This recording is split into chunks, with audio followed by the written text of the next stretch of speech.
Nasıl Karabağ girdiysek. Tek millet,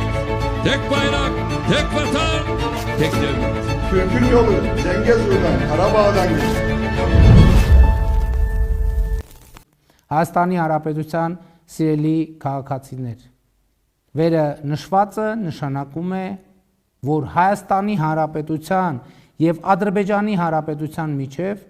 խաղաղություն է հաստատվել, սիրելի ժողովուրդ։ Հայաստանի Հանրապետության եւ Ադրբեջանի Հանրապետության միջև խաղաղություն է հաստատվել։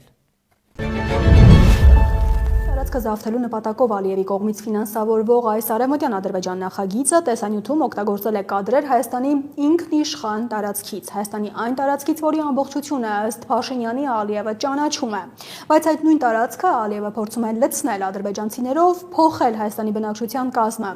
Եթե Հայաստանում ադրբեջանցիները հայերից շատ լինեն, ով կլինի Հայաստանի տարածքի տերը։ Եվ պետք է ավելացնել, որ Ալիևն այս պլանը գործի է դրել Արցախը օկուպացնելուց անմիջապես հետո։ Ահա նրա առաջին հանդիպումը այդ հասարակական կազմակերպության ներկայացուցիչների հետ, Արևմտյան Ադրբեջան կոչվող հասարակական կազմակերպության ներկայացուցիչների հետ եւ առաջին հայտարարությունը։ Bugün burada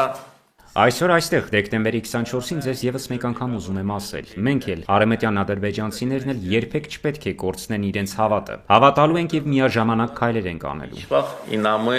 itirməməliyik. İnanmalıyıq və eyni zamanda addımlar atmalıyıq, fəal olmalıyıq, işləməliyik və gün gələcək